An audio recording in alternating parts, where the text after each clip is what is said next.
We are live. Good evening, everybody. I always get thrown off because it shows me, wow, live. Oh, we're going here. We're here. Okay. Welcome, everybody. Good evening. Thank you for joining me for another round of Mom-Versations. Isn't it funny? We're counting down. If you haven't known, if this is your first time tuning in, this is Mom-Versations. We are in our second season of Mom-Versations. So if you've missed any of our conversations or Mom-Versations before tonight, feel free to look on my YouTube page. I'll post it afterwards. Or you can just look me up, Aretha Scruggs, and you can find the past interviews I've done. Speaking of which, last week we had the lovely Bobby Page, vocal contractor and vocalist. And today we are interviewing the lovely Charlean Carmon. I am always forget to tell you a little bit about what we do here. This is Mom-Versations. My name, your host is Aretha Scruggs. Thank you so much for tuning in, whether you're watching live or you're watching later on or even a week from now. Hopefully this becomes some little nuggets that you can pick up, not only about what does it mean to live in purpose, but also what does it mean to be a mom? What does it mean to be a parent? What does it mean to have a passion, two passions that you love and want to put together and live and thrive into? So let me tell you. So again, this is Mom-Versations. Mom-Versations is a show where we hear real stories of incredible moms making waves in our world, from entertainment to entrepreneurs and beyond. You are tonight joining the Mom-Versations, where we get to learn and hear from real life moms how they have lived and thrived in not only motherhood, but in their purpose and or their craft, specifically in the entertainment or entrepreneurial industry. So thank you for tuning in. Don't feel free to give us a shout out in the chat just to let us know that you're here, especially those friends who are tuning in of Charlene's. Feel free to say hello. Feel free to like it and share. But welcome to the conversation. If you have questions, feel free to, again, put those in the chat and we will address those. But thank you for tuning in tonight. I'm going to introduce you to, and we have some shout outs. I will wait till Charlean gets on to say her shout outs, but let me introduce you to my guest tonight. My guest tonight is the lovely Chicago native, Charlean Carmon. Charlean is a singer, songwriter, and vocal producer whose vast experience includes film, television, and tours. Her film credits include Dreamgirls, Rio, Deadpool 2, Guardians of the Galaxy 2, Hidden Figures, Just Mercy, Bad Boys for Life. Charlean is a true vocal chameleon.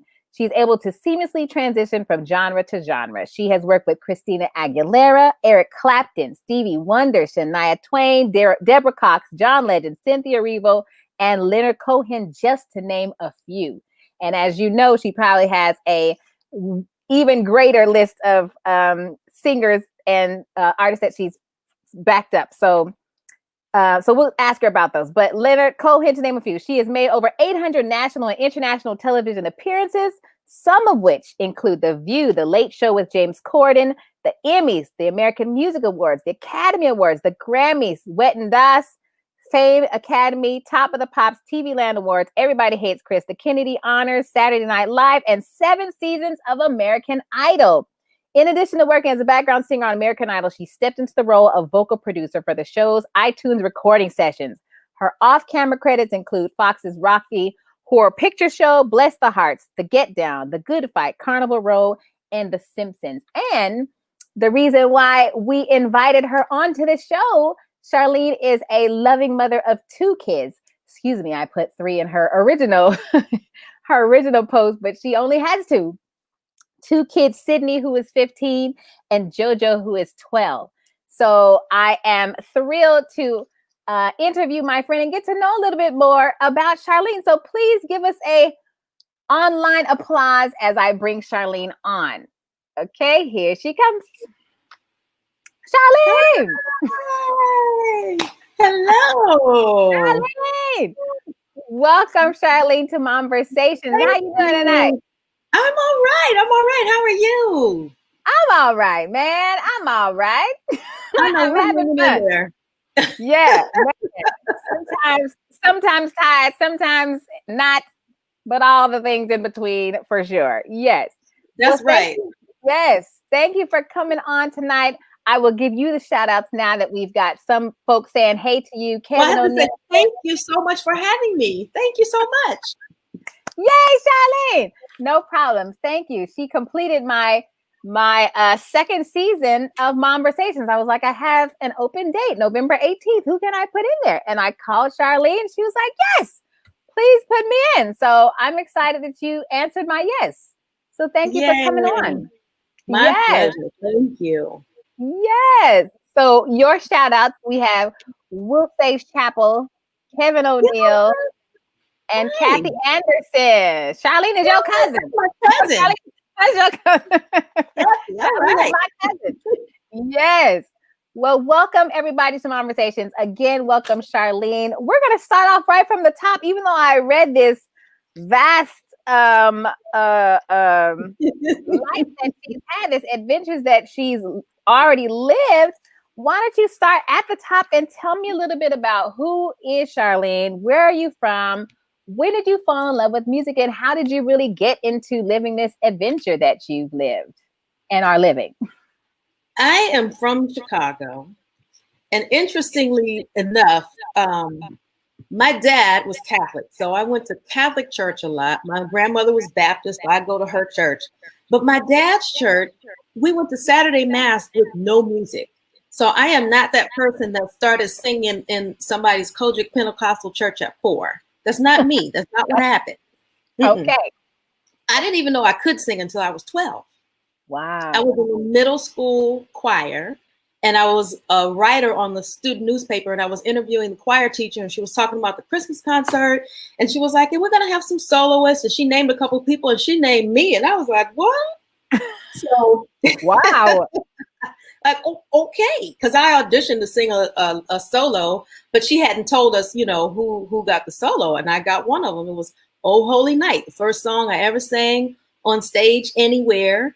My classmate Simone Lay, who was a world famous sculptor, amazing. She was playing piano, and she got kind of nervous. And before I could sing like the second or the third line of the first verse, she stopped playing. And so I had to get to the part where the choir comes in by myself. I made it, and I've been singing ever since. And I had the most magnificent music teacher, Dr. Lena McLean, in high school. And I've been singing ever since. By the time I got to high school, I knew beyond a shadow of a doubt that this is what I wanted to do. It's the only thing I've ever really been good at. I'm not sporty. I'm the kid that nobody wanted on their team. I don't know if anybody's out there listening. They pick teams, and then I'm just the last one standing there. Yeah. And then somebody goes, we're going to lose, That was me. Wow. So I finally found the thing that I loved, that I was good at, that I was passionate about, and just kept on going. Wow. So 12 years old, started at 12. Mm-hmm. Well, I took piano lessons as a really little kid, and I just despised it. I'm sorry. I just didn't like it at all. Yeah. The tear-stained piano is in my house now, and my children actually took lessons on that piano. But nice. I think it helped me develop my ear, without really realizing it. Yeah. But so no, I didn't start singing in church at 4. Well, there you go. That's a good story for those parents who are listening, who are like, oh my God, my child didn't start at 4. It's too late. Or my child didn't start liking music at all. They don't like music. Well, you too can start at 12 and still have an amazing career. You can start at 12. If I'm correct, I believe Debbie Allen really didn't start dancing until she was 12. Don't quote me on that, but I think that's, and I don't think Misty Copeland really started dancing until she was around 12. Wow. See, parents, not too late. Not too late. Not too late. So then how did you get, and did you grow up, was it a musical household? No, there was a lot of music, but not a musical household. Like my dad loved music, but he loved straight ahead jazz. So that's what he played all the time. So I'm grateful for it now. But when I was a kid, Sarah Vaughan was his favorite singer. Now she's one of my favorite singers. But when I was a kid, I didn't want to hear that I would be like, oh, change the channel. Why are you playing that? Blah, blah, blah, blah. Right. And they had, my mom, she had her songs and stuff that she liked. She was so funny. She fell in love with Ain't No Stopping Us Now. She went to some skating party or something and they played that song and she went and bought the record. So, they played music all the time, but there were no musicians, in the house in my family. Wow. I don't even know what that world is like. I mean, I just have such a musical household, but then, hey, we all still end up at the same place. That's right.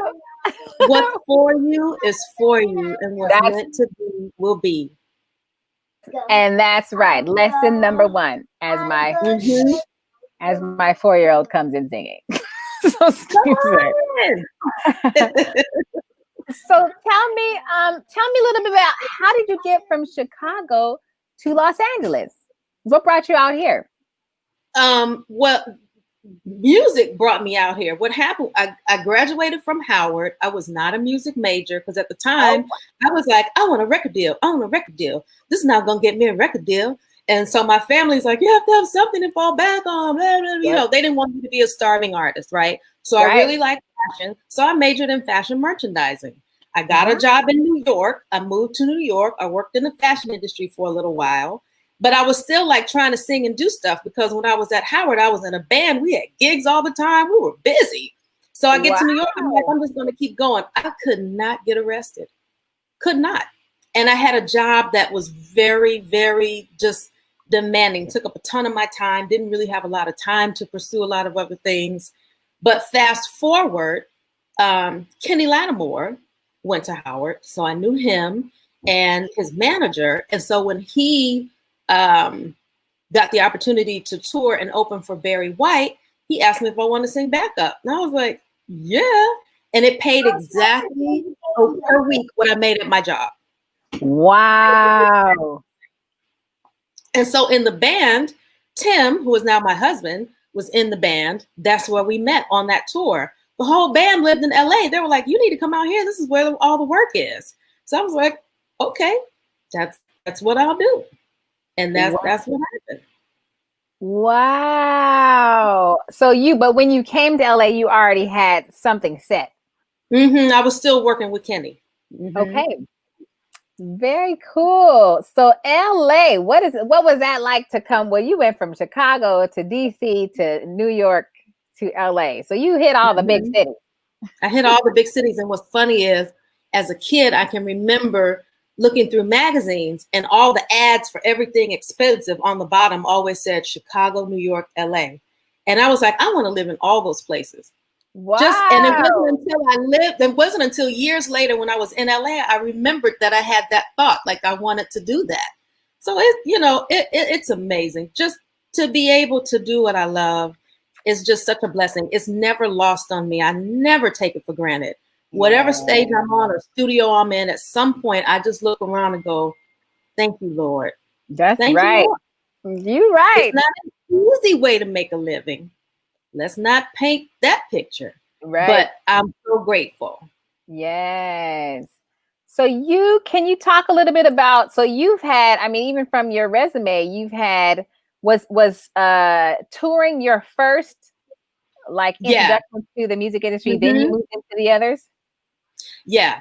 So from Kenny, I auditioned for Brian McKnight and I toured with him. That was the Anytime tour.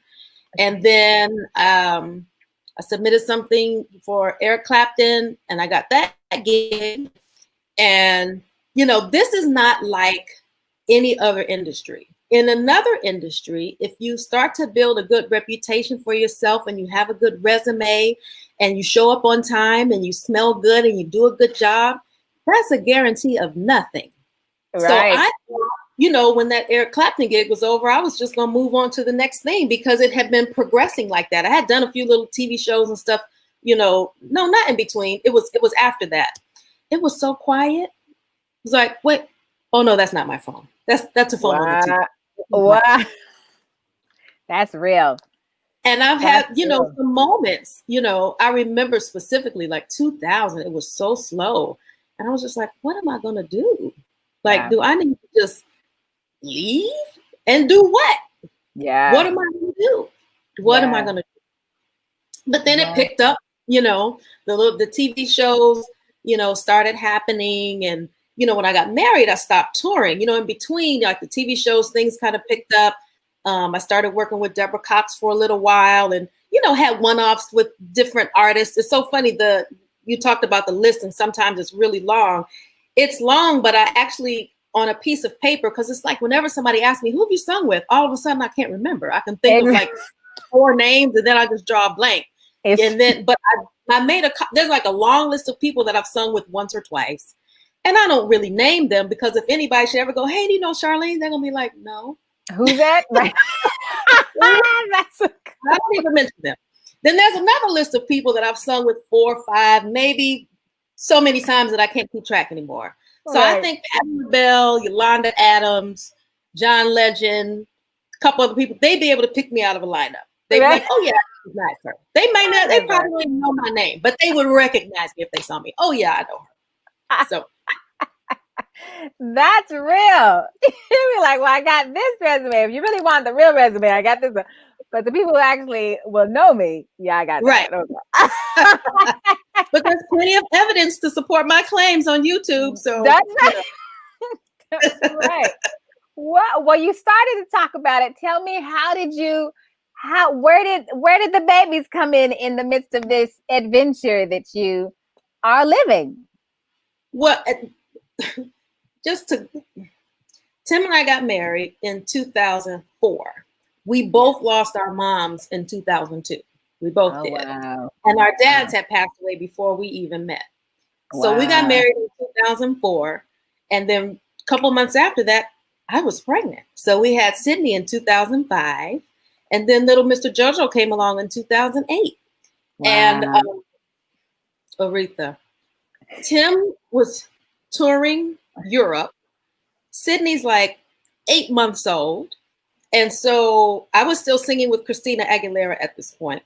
Wow. And we had a little short trip. We were going to London, do a couple shows, go to France first, then to London. Yeah. And I was like, okay. So my husband, very smart. I have no siblings. My immediate family is very small. My father was an only child. My mom has 1 brother. So I have 2 first cousins. That's it. I didn't grow up around a lot of other little kids. And, you know, some people, they're like, oh, baby, can I hold your baby? Oh, it's a baby. That wasn't me. I was like, oh, that's a baby. That baby's cute. So what was I saying? I was not one of those people that was drawn, you know. So I never was a babysitter. I had changed 1 diaper ever in my whole life. Wow. So my husband was very smart. He was like, we're going to need some help. So we had somebody that we hired to help us. She's amazing. And she's been, God is so good. He's blessed us with some people that have kind of been like surrogate grandparents for our children. And her name is Helen. Sadly, she passed away like 2 weeks ago. Oh, no. But when she first started working with us, thank you, Sydney was about 8 weeks old. So I'm like, I'm going to take the baby and the nanny. We're all going to go. So long story short, they lost my luggage. There was a heat wave in Europe. Between me and Miss Helen and Sydney, the only one that had snacks and clean clothes and all the stuff they needed was Sydney, because I had the diaper bag full of stuff. I had no clothes for the gig, no nothing. Crazy.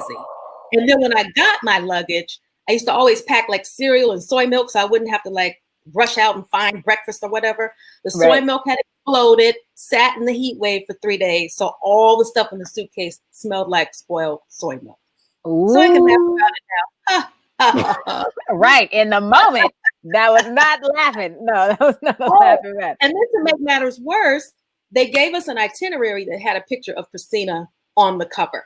And I never put anything in a hotel drawer because I will forget it and leave it. But I just happened to put it in the drawer. Girl, somebody stole it. No. And the folder had my work permit for the UK and our itinerary and something else that I needed. So I called hotel management, explained to them what it was. I'm leaving tomorrow. I'm working. I need that back. And it mysteriously reappeared under my door. No. Somebody thought they were picking up a souvenir, you know? So So that was your first nanny you and baby trip that was out. the last one too. Oh, That was the last. first, first and the last. I was like, well, you know what? There would have been another one, but it didn't work out because myself and Sasha Allen, who was singing with Christina at the time, our daughters were the same age. So she and I had a conversation. We'll bring the babies. We'll share the cost of the nanny. We'll be all good. But it didn't. That was not meant to be. It didn't happen. Oh man! So what did you do? You just went out? I didn't go. Wow! Did not go. So what is that? So that's real. That's the reality of life. That's the reality of being a mom and this business. What does that mean? What did that mean? So you just had to go home? Yeah, well, not go. There was a break. And okay. So, she and I, we thought we had it all planned out so that we could go to management and say, okay, this is what we would like to do. And we will take A, B, and C, and we'll all be happy. And we've tied it up in a nice little bow. And then I think, I don't know. It didn't work. Somebody was like, no, because they told us something about insurance. And if you're not insured, working with group and you're not insured, we can't have you on the bus, we can't have you here, there, whatever. So it wasn't meant to be. But by that time I was doing Idol. So it was okay. It was okay. And I sang all through both pregnancies. Actually, the first time I was on Idol, I was pregnant with Sydney. Wow. So it was, God is so awesome. Because, this schedule that we have allows me and you to be so present. We have to miss some things sometimes, but we can go to the performances and we can go to the conferences and we can go to the soccer games and we can do all of those things. We can volunteer and chaperone the field trips and blah, blah, blah. Stuff that if I worked a regular 9 to 5, I would never be able to do. Nope. You right. Wow. So how was that with a baby on American Idol? Did you have nanny going with you to the shows, or did you have baby was just baby? What did that day to day look like? The kids have made many trips to center staging. To rehearsals. But Tim is wonderful. He's a wonderful, wonderful dad. Very supportive of me in, continuing my career. And again, God is so amazing. 99% of the time, our schedules don't clash. So if he's got to go away, he's got stuff to do, I'm not working, I'm good. Or if I'm working, he's like, okay, I got him. I'll pick him up here, you can pick him up there, blah, blah, blah, blah, blah. The most difficult experience was once we were both traveling and they were a little older. This was like maybe 3 or 4 years ago. Mm-hmm. And, we left them, Miss Helen was here with them. And then they spent 2 nights at a friend's house. And then I came right back. And that was so hard. And Tim was so smart. He started a family chat. Like by this time, the kids, 3 years ago, they had a phone. We could all talk. But it was so weird because all 4 of us were in 4 different places. Wow. And he was in Europe. So I'm constantly like making sure they got picked up. They went where they were supposed to go. They have what they're supposed to do. All the details. But it worked out. Come on. Then this December, I took them with me because now they're old enough to go. Just to be seen for a couple days. And then they stayed with one of my besties who lives there, and our kids are the same age. So they spent a couple nights with me, a couple nights with her, and then we all came back together and came on home. How fun. Thank you, Jana. I love it. So it just sounds like, even in all the interviews that I do, that it's not, our business is just not traditional. It's not traditional. It just, it looks different. It just looks different, and it works for whatever works with your family. It is so unpredictable because we never know when we're going to be working. No. People there. I mean, I like to volunteer at school. I mean, now that they're older, those opportunities, that window is pretty much closed. But when they were little, I would tell their teachers, listen, I have a lot of downtime, but I never know when it's going to be. Right. So I could be that person at the last minute. If you need a chaperone or if you need help with something, I'll just let you know, hey, I'm available today, I'm available tomorrow, next week, whatever. Nice. And that worked out really well because, people who don't do this don't always realize that sometimes we get those calls, can you come tomorrow? Yes. Can you come? And I will try. I will do my best. Yeah. Can you come today is always a bit of a challenge. Right. But it kind of five. Can I? Maybe I can. And sometimes I can, sometimes I always try. It's not always possible, but I try. If somebody calls you on Monday and asks you about Thursday, you're like, yeah, that's plenty of advance notice. Yeah. Right. I'm Thursday. Right. Wow. Well, tell me a little bit about you. We talked about family. We talked about how you got into this business. What do you think, or what do you have a mantra? What do you think is your purpose, Charlean? What is your why? I'm going to be so honest. When I saw that question, what is your purpose? I was just like, at first I thought, I don't know. And then I was so bothered because I didn't know. And then I was like, I got to cancel this because I'm going to look stupid on the internet because I don't know. But then I realized I do know.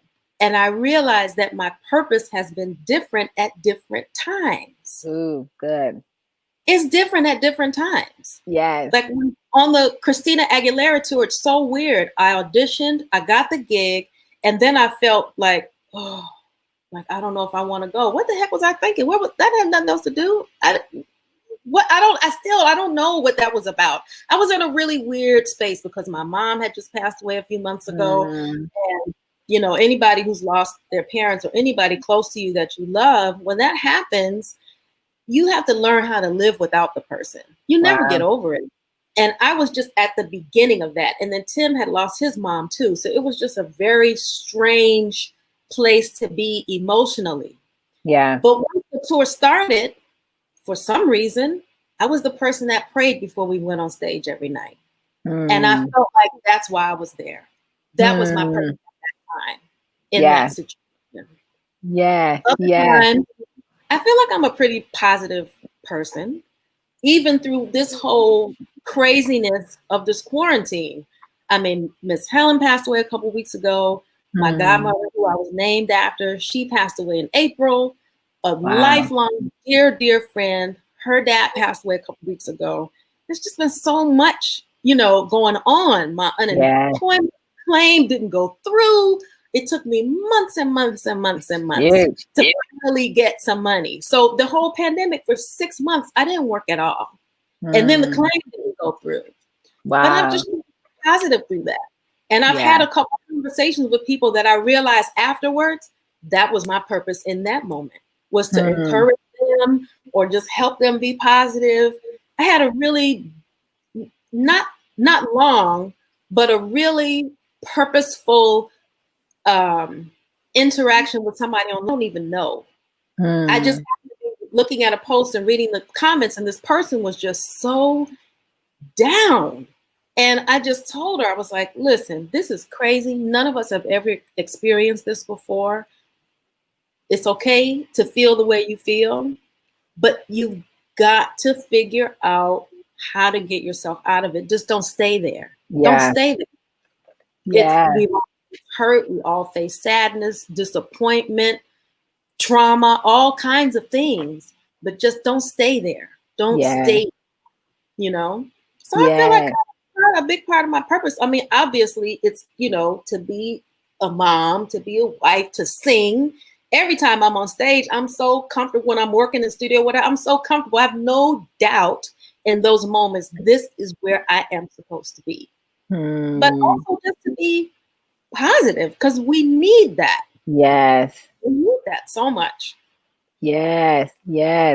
Well, you're sort of going into one of the questions is how have you, or how do you deal with failure? How have you dealt with failure along your journey? You've already talked about losing your mom and losing people in your life, or this industry, we experience a lot of what feels like loss, whether a job closes, whether a movie, a part you sang doesn't show up in the movie or whatever, like there's so many ways that we experience loss and what feels like failure along this journey. How have you dealt with that? What kind of tips can you share with even those who might be watching who might feel like this is a season of failure?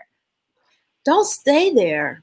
Don't stay in it. You know what I mean? Feel all the feelings and then just be grateful. I've been talking about that a lot to my kids. Just be grateful. There's so much to be grateful for. Yeah. Things could be so much worse. Ooh. You know what I mean?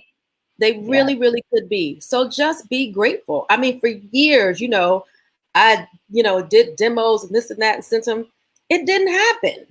But I had no idea what was going to happen, what would happen. And so instead of focusing on and allowing myself to be, dragged down and swallowed up and beat up by what didn't happen, I just had to focus on what was happening. Yeah. And there have been some, professionally, some things that have been just so profoundly disappointing that it did take a while to get over. But the point is just get over, even if it takes a little while, even if sometimes you slip back into what am I doing? Why am I doing this? Yeah. Just keep going. Just keep going. Just keep going. Yeah. Call your friend that makes you laugh, that you lose your breath laughing. Do that. You know what I mean? When you have run out of positivity and love and light, reach out to the people that you know that have it, that you can refuel from. That's so important. Yes. People are key. Others on this journey are key. Can you talk, is that one of, even thinking about the next question, how has been the process of finding you? You talked about you've been in this industry and even singing for a while. How has it been in the different seasons, even through mothering babies, but now mothering preteens and teenagers, almost teenagers?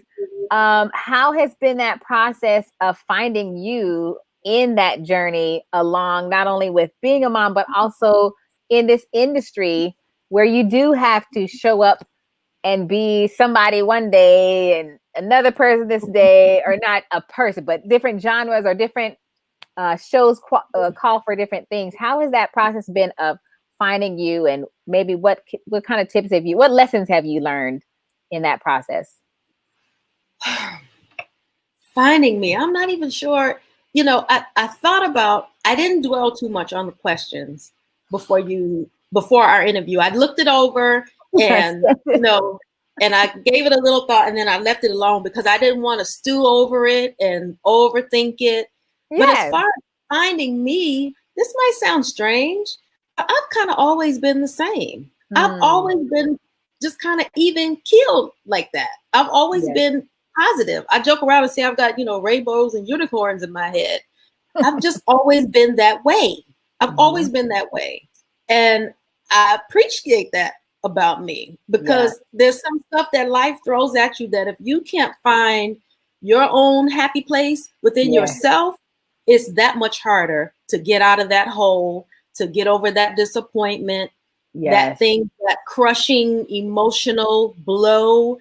You got to find your own happy place, your own stuff to be pleased with. And not so much that I'm not saying I'm so pleased with myself, but I know what I like and what I enjoy. You know what I mean? And so you have to be able to find that. And then again, finding me is knowing who my friends are that I can reach out to, that we can laugh, we can talk about it. And, I'm one of those people, it's probably not the best thing. I don't ask for help. I'm more than happy to help somebody, but I don't like to ask, you know? Yeah. But sometimes we have to ask. And then sometimes we just need to laugh. I guess it's the saying, laughter is the best medicine. It really can be. It really can be. And then what you're doing is so important, because sometimes we need to be reminded that we're not the only one facing this certain kind of challenge or this obstacle, or wondering about something or trying to figure something out. We're all, dealing with a lot of the same things. And so I'm so glad that you have this platform where we can just not maybe console each other, encourage each other, or just Yeah. to find out the relief of, oh my gosh, I'm glad I'm not the only one dealing with that. That's important. That's right. We not the only ones. We ain't the only mommies in here trying to juggle and figure out. Oh, they called the 5 o'clock call time. What am I going to? What are going?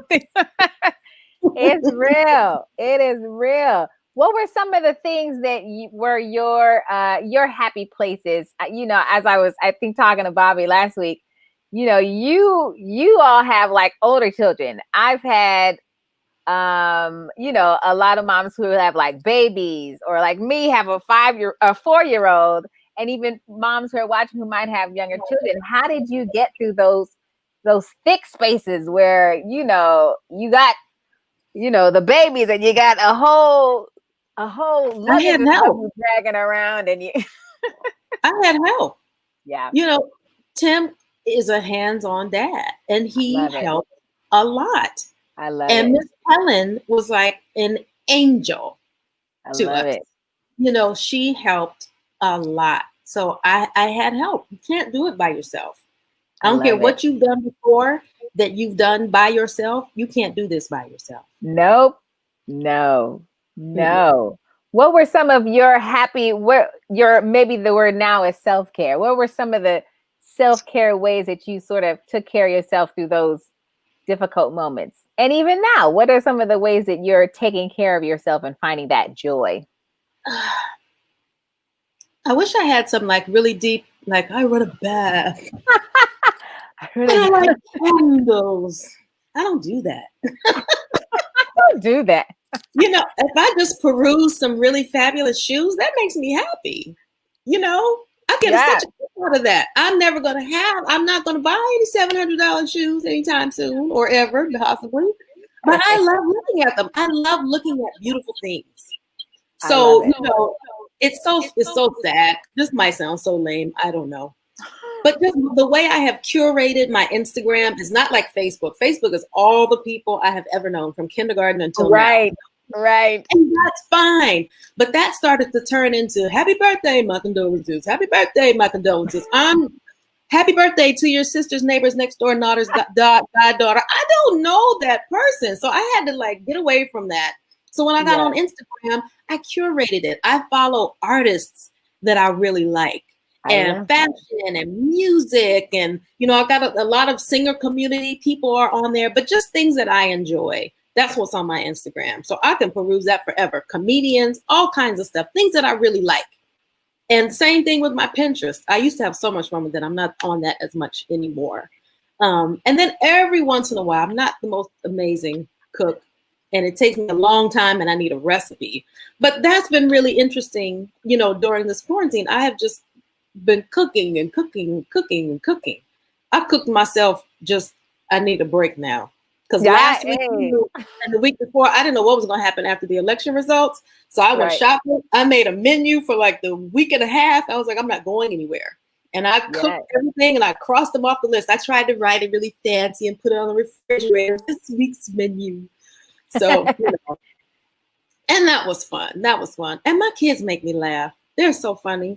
And my son especially, he's so funny. So, I didn't know my children would entertain me the way that they do. They're hilarious. Yeah. Kiddos, that is one of the high points. Kiddos can be quite entertaining at all ages. All ages. Right. Did you see that? I love it. Oh, I love that though. Not only cooking, but also taking control. In this social media world we live in, it feels like it's controlling you sometimes. But I do love that you intentionally follow certain people that bring you joy or somewhat inspire you. So then it doesn't feel like it's controlling you, but it's actually like, no, this is inspiring me. I love that. I love that. Great. Can you we'll talk a little bit about your role. What do you see, even as we're talking about Mom-Versations and being a mom in this industry, what do you think has been your role, even in being a mom, and what you are passing along to your children as you are? Have they started to show any interest in music or the arts? Have you shared any of that with them, or even shared your life? What does that look I like? couldn't help but share it because I worked while I was pregnant with both of them. And then, Tim is a musician too. So Yeah. they grew up seeing us, do what we do. It's so funny. When I was working on Dream Girls, when I first started working on it, I was pregnant with Sydney. And I sang all of the versions of the demo for the song Listen. So Wow. That's a every hard song. time, but listen, every time they changed the lyric, we rewrote the bridge, we changed this, we changed that, I would go back and sing all the changes, of which there were many. But that's the process of writing a song. Right, right. But one of the times when I went to sing the demo, I was so close to my due date that I had Tim and the hospital bag with me. And then in walked the director and somebody else. And I know they looked at me like, is she gonna be all right? But I said all that to say that by the time I finished working on that movie, Sydney was like 4 or 5 months old. And I took her to one of the sessions because she was a quiet baby. Wow. She was a baby. She was so quiet. And there was a really high note and I didn't hit it quite right. And from the car seat, I heard, eh. And I was like, are you critiquing me? What is going on here? And I went to an audition. I had her in the thing and she was like singing. I was like, what baby sing? She could talk and do all kind of stuff at 7 months old. It was amazing. Wow. But she wants to be a singer. She's always wanted to be a singer. That is her passion. She's in 2 choirs in school. She's in an a cappella group, Squad Harmonics. They've done some amazing work, which has been good for her because throughout the quarantine, they never stopped working because they could record at home. So they record their vocals, they record their videos. They just keep going. And she loves it. It's her favorite thing. And that's what she wants to do. So that's what she's doing. My son has a sweet voice. He does not want to sing. He doesn't want to do it. He played drums for a little while. He was really good. I really wish he would get back to that. I think it'll change. I think when he gets a little older, he might, but he does so much screaming. I don't know if there's any moms of sons out there. I've talked to a few other people when they're playing on PlayStation, whatever they play. There's so much screaming. I'm like, you're going to ruin your voice. The voice that you want to use yet. Yeah. Please stop. I need you to just stop that. Wow. Screaming like while they're playing? Oh my gosh. Yeah. Ah, what is that? Ah. It just, I can't. Wow. It's a lot. Mommies of boys probably know exactly what you're talking about. Mommies with boys who are playing piano. They do. They know. Yes. Wow. Wow. Well, we're moving on. You sort of started talking about it, but can you explain how has faith been a part of your journey of not only in motherhood, but also a part of your career in the music industry? I don't know how you do this without it, because it's just not, for me, it's not possible. Yeah. It's either going to be faith or it's going to be worry and anxiety. Which one is it? Because, for people who don't know, one job ends for us. We don't know what or when or how or what the next one's going to be. No. Some jobs pay really well. Like, wow, really? And then other jobs don't pay that much. You're like, wow, really? Really? And then all the ones in between. And you never know what's coming next. Right. You never know. And then with both of us doing the same thing and having this unpredictable schedule, so many times I've prayed, Lord, just please make my schedule. Because I can't fit these pieces together and make his unpredictable schedule and my unpredictable schedule make sense. Yeah. But God does. God doesn't. I love it. I don't know how you do this. Yeah. I don't even know how you could. You could do it and go cuckoo, but worried, A friend of mine asked me years ago when I first started doing this, she was like, you don't get a check every 2 weeks? I was like, no. She said, how do you do that? It's like, this is just, it is what it is. Yep. Just pray and keep on going. Yep. And the check will come unexpectedly. Oh, hey, check is arrived. When that happens. Check to arrive. Yep. Man. How about with your mothering? How have you seen your faith go through your journey of mothering and now almost preteens or preteens, almost teenagers? Man, that what it's the same thing there. Tomorrow's not promised. Nothing is guaranteed. Yeah. But we just pray that, I just ask God, Tim is so smart and he's a PK. So when Sydney was little, even before JoJo was born, instead of reading her bedtime stories, which we read to her all the time, but when we would get together at night, we would pray and we would, read scriptures together. We did that a lot when they were little. When they got older, it kind of, we don't do it as much anymore. We probably should do more of that. But it's the same thing. Like I said to you, I was never a babysitter. My immediate family is very small. I wasn't around a lot of little kids and babies. So it was a whole new world for me.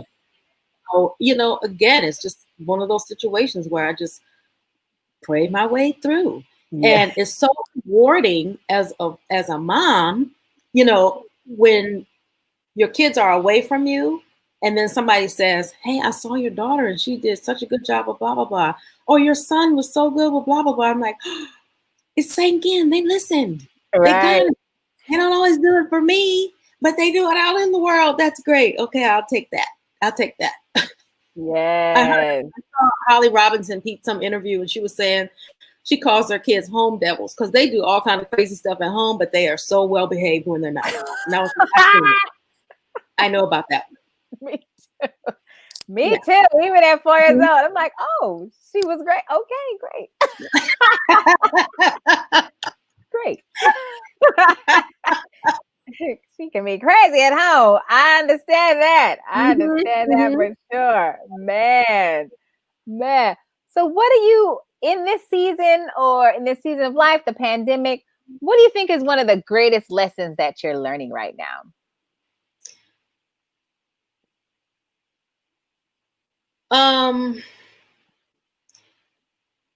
Just to, once again, be grateful and to show grace to other people and to yourself. Yeah. Because this has been, it's been difficult in so many ways. We just had parent-teacher conferences last week. And when I was talking to one of her teachers, it's really hard. It's hard to be on Zoom all day long. Yes. You are not in corporate America, so I don't have to Zoom all day long. I've had my share of Zooms. We're not students. We don't Zoom all day long. It gets tiring to, people, that connection that you have with people when you're with them, is so important. And we're all missing that right now and missing so many other things. But and then, people maybe who haven't dealt with anxiety or depression before, maybe feeling a little bit of that, or people who feel that under other circumstances and now it's more intense. Just show yourself grace. Every day is not going to be amazing, pandemic or not. And everybody is not amazing and wonderful all the time, pandemic or not. So just show, if ever there was a time to give an extra measure of grace to yourself and to other people, it's now. And the other thing that this situation has brought is time to work on things, these ideas that I've had in my head rattling around forever. It's just like now it's like, okay, you have time. You got to do it. So I have 3 things. So the first thing was a presentation that I did it's called American Music, African Roots. It's something that I did like a little presentation for Black History Month for Sydney's Girl Scout troop a couple years ago. And they each chose an artist, and said, hi, I'm so-and-so, and this is that, blah, blah, blah, blah, blah. But we started with the Talking Drums in Africa. the middle passage, field songs, the blues, gospel, jazz, pop, R&B, blah, blah, blah, and ended at Beyonce. Nice. And mentioned it to her a cappella group director. And this was in June when all the protests and everything was happening.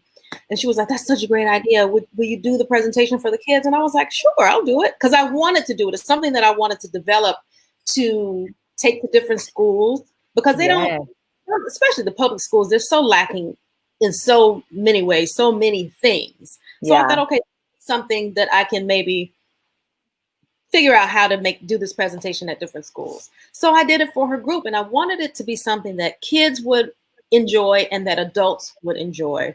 And I'm so happy and pleased and proud that that is what it was. Kids enjoyed it and the adults enjoyed it too. So now we have to tweak it and fine tune it a little bit. It's in beta mode, but we'll see where that goes. And then I've had an idea for a book forever. So I started writing a little bit. And then I had an idea for a TV show forever. So I started writing a little bit. So slowly, I'm working on those things. Come on. What do I have to do? So. Hey, you just spoke it out into TV land here. So we're looking forward to bringing you back on so we can hear what you've made. Yes, what and you put again, together. What's for you is for you. So I feel like God gave me those ideas. And one of those ideas, when I tell you I've had it for multiple decades, no one else has done it. So, and it just kind of and I think about it and I forget about it for a long time. Think about it again. And during this time when I've had the time, and it was a conversation that I had with actually a friend of mine from high school. We met a couple weeks ago. And some people have a lot of ideas. Some people do something with the ideas. But I was so inspired by the conversation that I had with her, because when she has an idea about something, she just goes and does it. And I was like, oh my God, what's stopping me? Nothing. Yeah. Just go, just do it. And if it takes a long time, everybody's going to be disappointed. They're not expecting it. Right. Just Start. Yes. All right, Charlean. Well, I'm sorry I put a country tang on Charlean. Where did that come from? I think because I love the song by what's his name, Charlean. Anthony Hamilton. Anthony Hamilton. And then did I see Still Magnolias? I feel like there was a Charlean, whatever. Anyways, well, can you, as we're coming to a close, can you encourage some of the maybe up and coming singers who are trying to get into this industry and live the adventure that you've lived and are still living? I know our industry looks completely different. I mean, even the fact that there were actually auditions once, those things don't really happen anymore. What would you advise? There weren't a lot then. There weren't even, okay. In my experience, there have not been a lot. But one thing that I tell everybody, and not to veer off too far down another lane, but as far as my vocal coaching, for whatever reason, I never hung a shingle, but just every once in a while, someone will come to me. They're referred by somebody. They're all really young. Most of them have been really, really young. Yeah. And I tell them, and I tell their parents, I tell people the truth. This is not an easy way to make a living. No. You have no idea what your career will look like.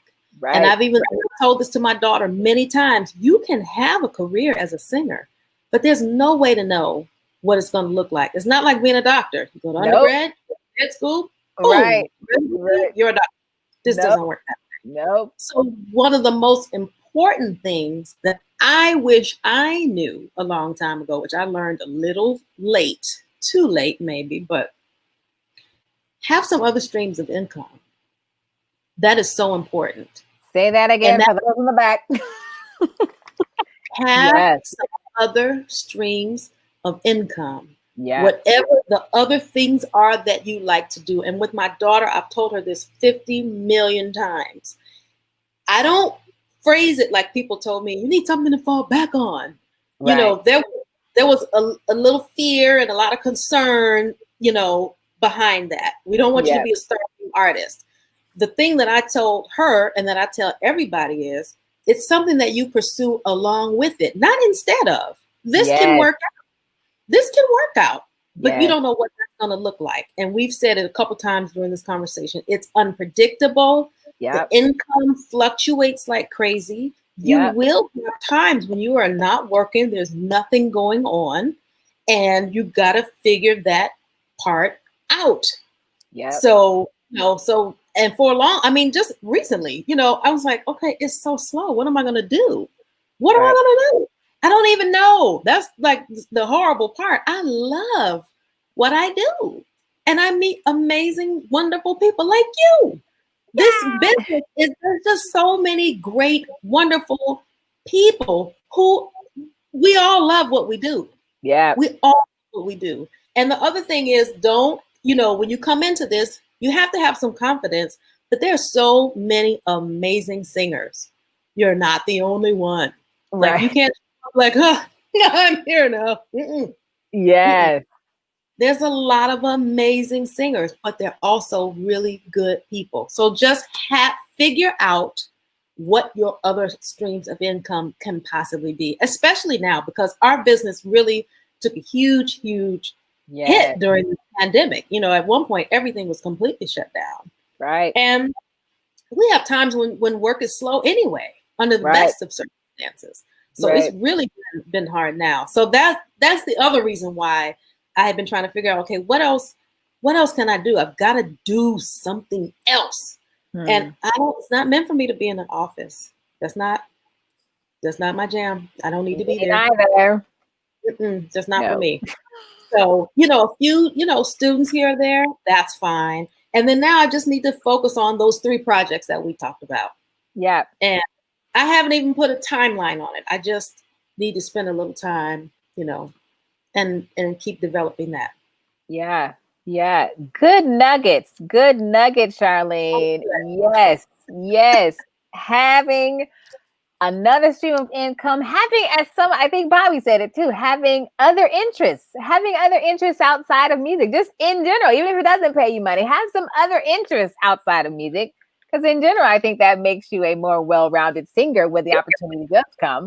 But yes, definitely. Yes. Say it again for the people in the back. Have another another stream of income. Yes. Not a backup plan. No, not a backup plan. Just not a fallback. Nope. It's just riding right along with. That's right. Right along with. And you, as you're building the other side builds too. It's just all, yes. That's some good stuff, Charlean. Well, we're coming to our last few questions. You have not older children, but the middle age, 12 and 13-year-old kids. If you met your children later in life, say in their 30s or 40s, what would you want them to know about you and your journey, Charlean? That I, at one point, was kind of fearless. When I decided to even to move to New York, I didn't know what was going to happen. I mean, I had a job, but I wanted to sing, and I didn't know what was going to happen, music wise. But I went for it, and when it was, the opportunity came for me to come out here, I didn't know what was going to happen, but I went for it. So I just hope that whatever it is, I mean, we already know what Sydney wants to do, but whenever, JoJo realizes what his thing is and what his passion is and what he wants to pursue, I just want him to be fearless and pursue it. Because when you're young and single and no children and unencumbered, there's no reason why you shouldn't. Because we know people that maybe it wasn't music, but they were held back by fear or whatever else, that kept them from just at least trying whatever it is that they wanted to do. So I just want my kids to just go for it. Once they know what it is that they really want to do, I just want them to go for it. I love that. And we will end. You have another shout out. Lynn Colbert Jones said, "Great interview, Charlean." That's my friend from high school. Hey. I always ask this final question before we close, I love Michelle Obama, and I love reading her autobiography, but also love watching her show on Netflix, or her movie. Yes, and I love how they ended the whole thing. They asked each person who came out, "Who are you becoming?" And so I asked you that, Charlean, in all of your adventures that you have lived and are still yet to live, who are you becoming? I am becoming a media mogul. So check with me. Come on, put it out there. My educational series and my book and my TV series are done. Yes. Just exploring more things that, interests that I've had and ideas that I've had. So I think I'm becoming more of a doer, still a dreamer, but being more of a doer. I love it. I love it. A dreamer doer, if you will. A doer dreamer. There's a lot of good ideas in the graveyard. I don't want that to be missed. Yes, no. Don't put your ideas in the graveyard. Do them. Yes. Yes. I love that. Well, Charlean, I appreciate you, as well as Kathy Anderson and all these people who loved watching your interview. Thank you so much for sharing your story and your story to come and just the adventure you've been able to live as both a performer, as a master of your craft with your voice, but also your equal passion of raising your two beautiful children, and as a wife and a mother and a sister and a cousin and all of these things. Thank you for bringing yourself and sharing it with me and my audience. I thank you. I appreciate you too. And thank you so much for having me. And I think the last big session I had, you were my standmate. That's right. I hope we can do that again soon. That's right. We did Bad Boys. Ladies and gentlemen, we were on Bad Boys doing the together. That was fun. That was fun. So I hope to laugh and sing with you in person soon. That's right. Me too. And share some of these future adventures we got to do. That's right. Just around the corner. More adventures lie ahead. That's right. Thank you so much for having me. I'm honored. Thank you. No problem. And thank you all for watching Mom-Versations. Please feel free to like it and share. And say hello to Charlean. Maybe not in person, on Zoom, on the chat. But and I forgot to mention, and don't forget, she wanted me to mention her daughter, Sydney, is her, what is it, harmonics group, her Squad Harmonics. Squad Harmonics is releasing their EP next week. So look out for their Christmas EP on iTunes and Spotify and all your digital platforms.